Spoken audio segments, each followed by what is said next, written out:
Good evening, everybody. This is Geeky Cool presents Geeky Cinephiles. I'm Larry the Professor. Next to me, we've got our buddy J.R. Joe. Hello. Hello. I'm wondering if it was actually Han Solo that shot first at J.R. Anyway, um, Or we was are it? going to we are going to talk about a little infamous Star Wars Holiday Special from 1978. This it aired one time, and we're gonna go over and talk about this tonight and tell you what we think of this. We like to review great movies and stuff that just excites us, and tonight we're going with the Holiday Special. So Joe had asked for something like maybe a bad Christmas movie, so you know we're counting the specials and stuff as movies because they function more like that than a television show. So we're going to go with that. And it came out in 1978. It was on the heels of Star Wars coming out in 1977. The Everybody I knew was super excited about Star Wars. Star Wars peripheated myself as a kid, all of my friends, people at school, everybody talked about Star Wars. Oh, yeah. Star Wars was a big thing. People would line up to go see it in the theaters in 77, and the toy sales were outrageous. People were just buying stuff off the shelves like crazy for the toys that were associated with it. So you couldn't get something hotter than Star Wars in 1978. That was huge. And to return people back to the world of Star Wars after it had revolutionized things was just mind blowing. And this holiday special came up November 17th, 1978. It aired and focused on Chewbacca's family. And there's a lot of other little plot things here and there. But Chewbacca's family, they're about to celebrate what's called Life Day, which is their big holiday. Han Solo and Chewbacca are trying to get back for Chewie to be able to make his celebration, but the Imperials have kind of slowed him way down, to say the least. And so we get to get a little better understanding of Chewbacca's family without ever hearing them actually speak any words we understand. There are several other people that interact with them through the show, but that's the general premise of Star Wars Holiday Special. Yeah. So, so we'll go with that. For those of you that haven't seen it, you can find it on YouTube. It's pretty readily available on YouTube to be able to go watch. At one point, you couldn't find this show anywhere. Like I Oh, said, it really? aired one time in 1978. George Lucas immediately Tried to scrub it. tried to scrub it, took all the copies of it, would not let it ever air again. And these sort of things often would air multiple years. George Lucas did that. Now, part of the premise of this was this is the 70s. And in the 70s, and I remember this in the 70s, a lot of the holiday specials were these variety hour sort of holiday specials where you would get, you have a big star and they have this variety hour and, Barbara Huh. Mandrell, you would have, you would have all these big names and they would do these, like 2 hour skit shows with like little 5 minute, 10 minute skits. People would come on and sing and dance. And so that was kind of, a big thing for the holidays for the 70s. I think they were all smoking and doing drugs, but that was kind of the thing. So I'm sure the network said, we want to have a holiday special, but we want to kind of go with what's popular right now because those shows were well watched overall.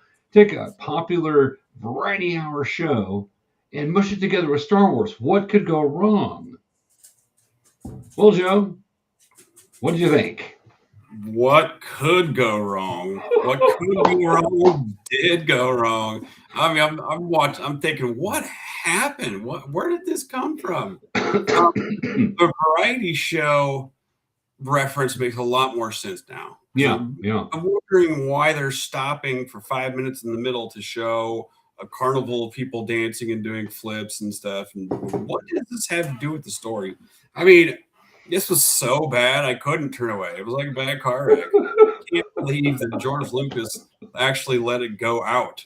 Well, I think he signed a contract where he had to let it air, and then immediately went out and confiscated. Yeah, I remember in the 90s and the 2000s, people were looking for copies of it from people's old VHS and beta tapes, and people would make copies and sell them at comic and sci-fi conventions Oh, wow. because there was a demand for it, even though it was so bad. It was kind of that holy grail of a Star Wars thing because at that point, all the Star Wars movies had come out on VHS. And then a new version of them came out on VHS, and people were looking for them. And then DVD. So, and then of course the prequels happened and came out. So people were hungry for Star Wars stuff, and so there are things that people remembered fondly. As you know, a lot of them were kids when they watched it, and there were things that, but it became a big deal. At some conventions, you would have to go up to certain dealers and talk to them in whispers to be able to get a copy because it was considered a bootleg copy, even though it was a copy. The only copies out there were from people having, like I said, played on their VCR at that time. It was probably 2 buttons down, or more likely a beta tape in '78, and then took it and then imported it into some other format. Is the only way they did it. So, and that's how I actually got mine. Is somebody had bought a copy of it and made me a copy on DVD, and then now you can find it on. But it was kind of that holy grail thing, like, ooh, I've got a copy. Yeah. I'm such a Star Wars fan. I've got a copy of the holiday special. Yeah. And then you watch it, and you're like, nobody wants to watch this, but it's still. It was almost a collector's item for a hot minute until it ended up on YouTube. But yeah. So the format is really interesting, especially. I guess it makes more sense knowing that the variety hours were a really big deal at that point. But it's bizarre on how they transition to things and the things they focused on. You have a performance of Jefferson Airplane, but it's like you're watching a hologram version of Jefferson Airplane. Or Jefferson, I guess they were Starship at the time. Jefferson Starship. So, and the Imperial Guard that got brought into their home had to sit and watch it. Like, yeah. Because he was entertained by Jefferson Starship, of course. And then supposed to be searching for rebels, but I'm going to watch this music. Yeah, what is it? Show me what this is. Show me how it works. Oh, okay, cool. I'm glad he didn't find. And of course, your characters are Mala, the Chewie's wife.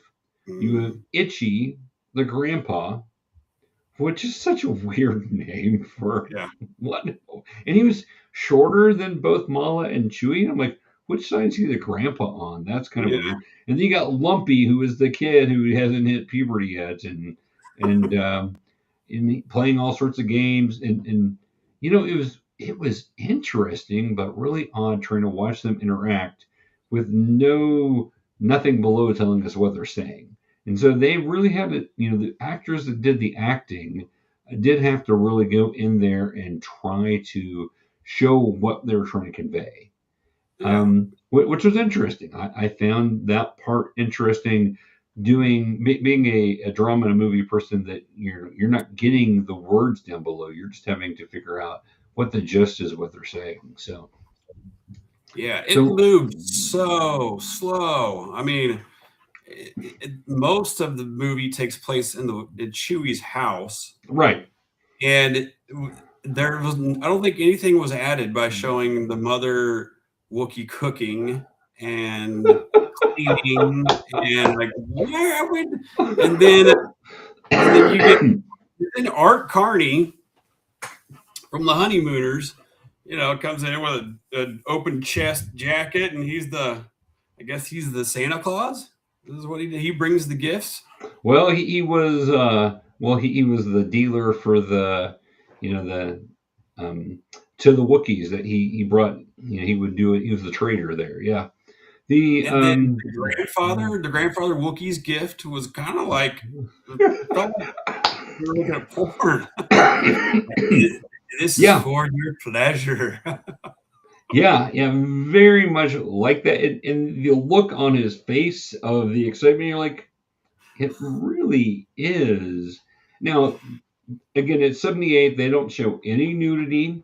There's Yeah. nothing there. But I forget her name. My goodness, the singer who Yeah, basically Charlotte's, I think something. Yeah, I know. Sorry. basically transposes him into just being right there because she's so seductive with her speech. Yeah. She really did have it down really Yeah. well. And then watching kind of the dancing with her, and you're like, wow, now that is really something, isn't it? She's Especially she's for laying a on her family side. program in '78. This is like, who greenlit this, right? Yeah. Yeah. Who said this is where we want to go? Let's talk about the holodeck here, and of course you got a different section with a holographic gymnast and jugglers and Yeah. a What was that? ringmaster, and that was all things that Lumpy was watching at one point. I can't figure It out what it was. was, yeah. So I do want to ask you, what did you think of the outside of Chewie's home? Yeah, it was animated. It was clearly like a Yeah, color background, like a yeah. It was like, yeah. I'm like, I remember watching this as a kid and thinking, what in the world? And you knew, even I'm at that age, eight you years remember. old, right? I was 8 years old, going, this is not good.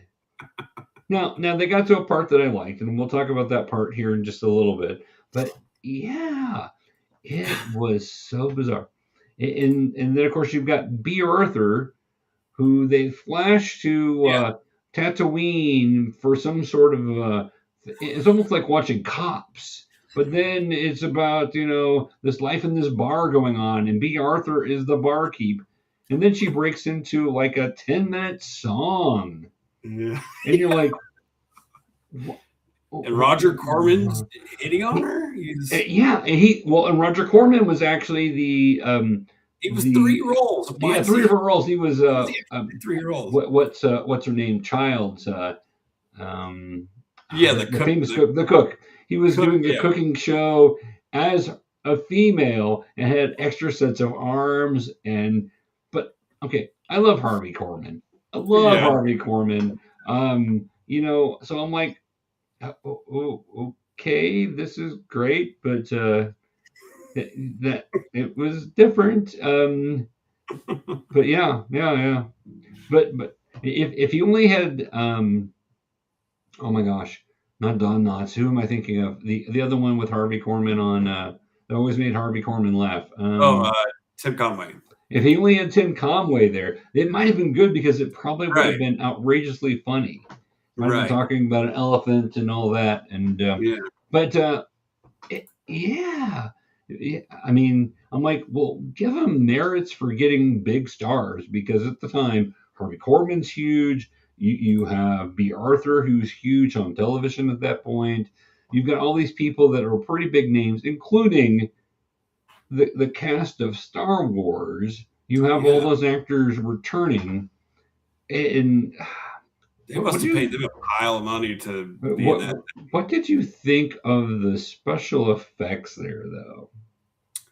Oh, it was all really bad. I mean, um, Uh, well, I thought it was funny too when Han Solo comes into Chewie's home, where he brings Chewie finally home, and Chewie gets to be with his family, and Han is the hero. He picks right. up Chewie's boy, and he's like, "Chewie, check the house." It's like, well, that should be Chewie. It's his house. He should be the one. But Han's Yeah. telling him what to do, and yeah, I don't know. I mean, did you see the Darth Vader clip where Yeah. from the movie? Totally recycled. Yeah, Along with the Millennium Falcon scenes are all recycled except for they actually did put Han and Chewie over the top of themselves talking at one yeah. point. But it Yeah. looks like the guard in the Darth Vader scene. It looks like the guard isn't even speaking the same language. He's Well, yeah, and it was the guard from the first Death Star. So that's actually a clip from the first Death Star where he's walking with the same guy. It's the same guy. I'm like, he's dead. The Death Star blew up. He's already dead. Oh man. Yeah. Yeah. And that Imperial crew and the stormtrooper that came into Chewie's house, they spent so much time there doing nothing. They're just sitting there. And then go upstairs and toss the kid's room, right?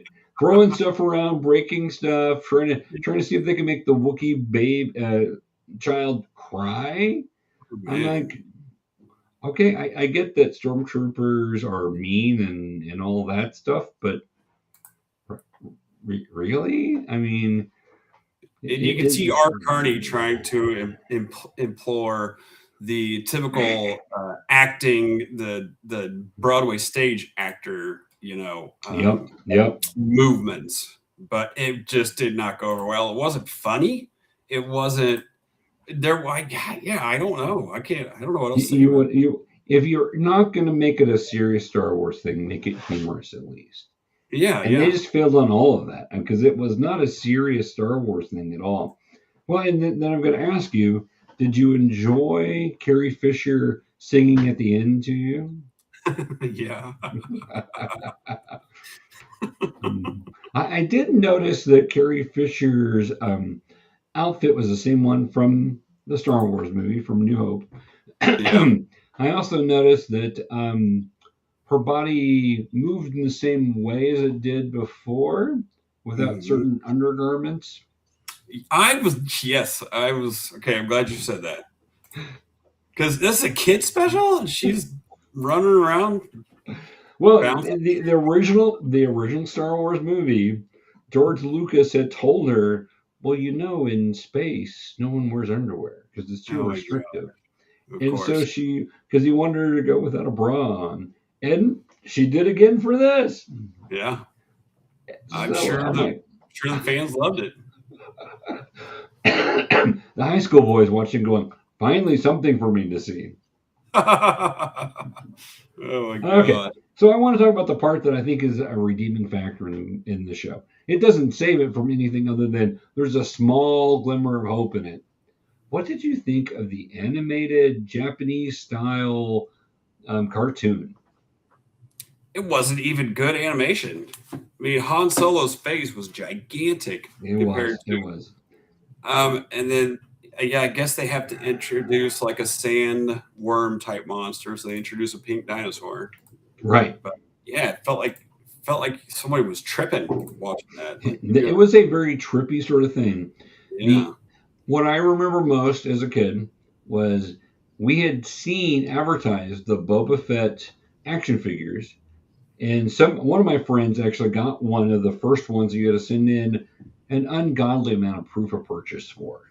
But he had it because his father was a banker and they had money, unlike my family, which, we couldn't we couldn't afford that. So, he sent them in and got it. And it was a really cool Boba Fett that actually launched the missile, and it was just better. And then later on, they put in the ones that don't launch because some kid choked on it or something like that. That's right. But this was our first version of Boba Fett that wasn't just an action figure that we had no idea about. We didn't know what he was, but he was cool looking. And then the cartoon gives us enough about it, like, oh, he's really a bounty hunter and he's working for Darth Vader. Yeah. Oh, so that's really to me, that was the coolest part of it, was you got to meet Boba Fett. And the animation is weird looking, very much that late 70s Japanese style for some of that, along with some very trippy, like 60s color scheme going on or something. Yeah. So it was an interesting thing, but I didn't hate it. At least it was something. Yeah. And a lot of the cartoons at the time weren't a whole lot better out there than what that was. Yeah, they weren't drawn great. Yeah. They weren't. So I enjoyed that as a kid, and I thought that was a redeeming factor. I'm like, well, at least we got Boba Fett. That was what our friends talked about the next day. Is like, what do you think? That was terrible. How did Star Wars get so terrible? Well, at least we got Boba Fett. And that's what we said. I guess so. I looked up the director to see if he'd done numerous things before that, but it doesn't look like he did much afterward. I wonder why. Yeah. So I guess there was a critic who wrote.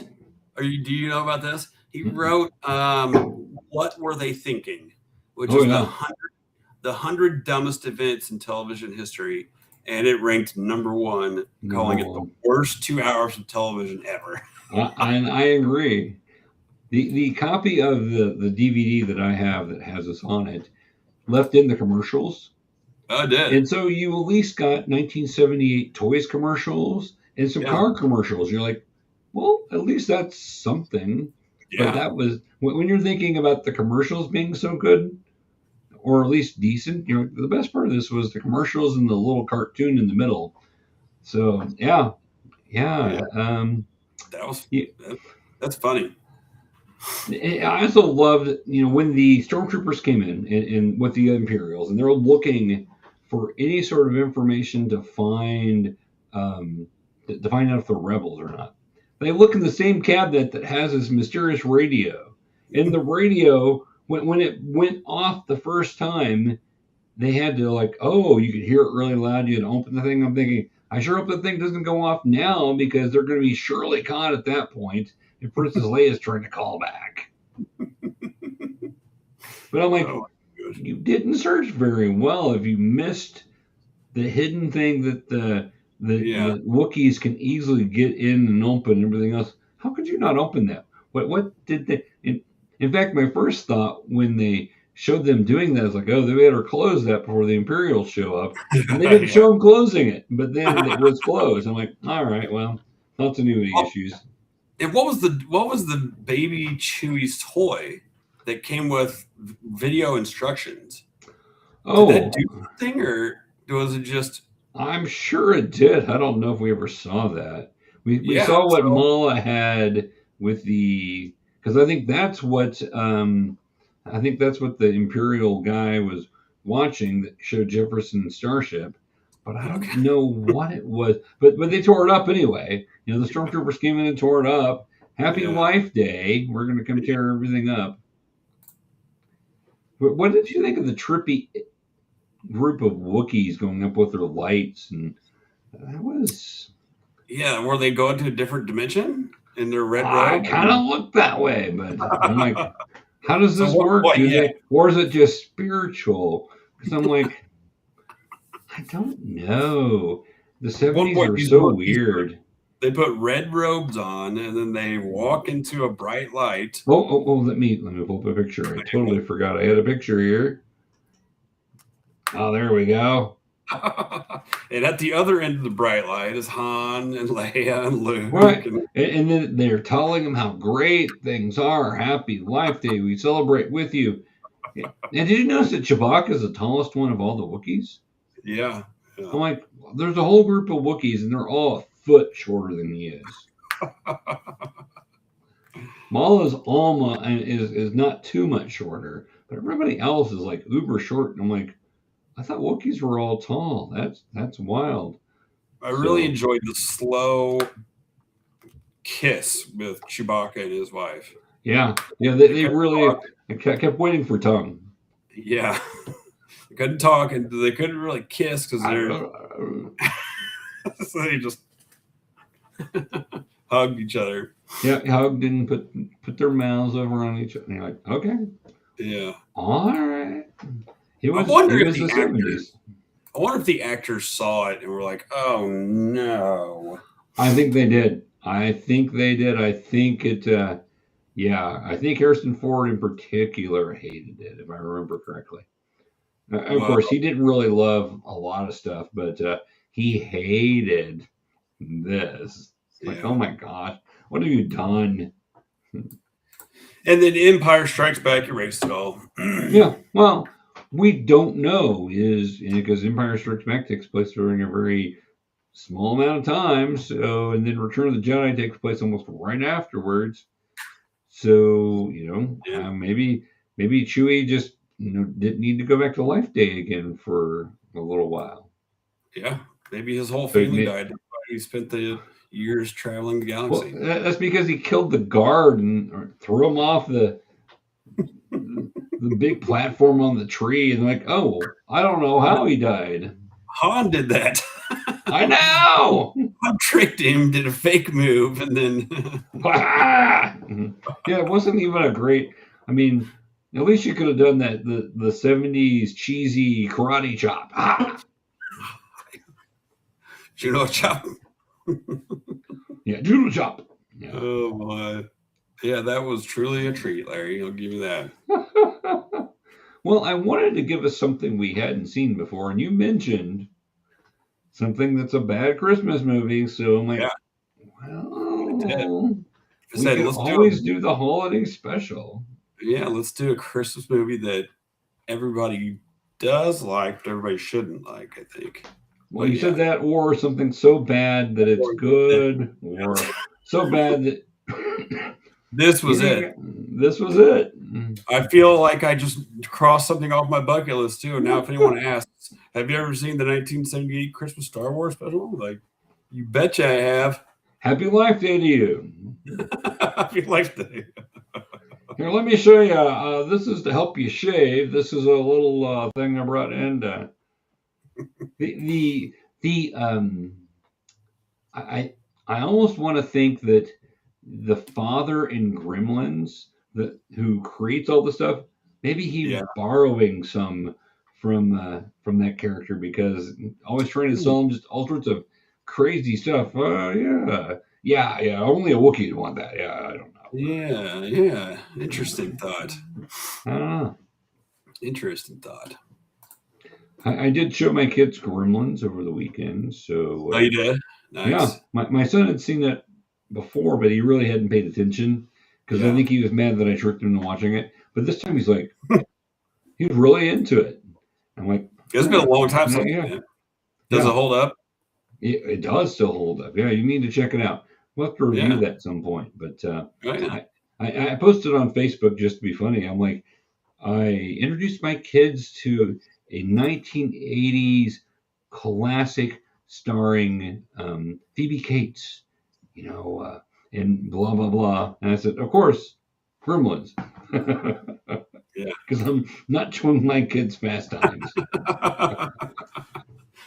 Nope, you should not. Nope. If they want to watch that, they can discover that on their own. I'm not showing. Yeah. Yep. Well, Joe, our time is about up here. So, as per our tradition, how do you rate this one?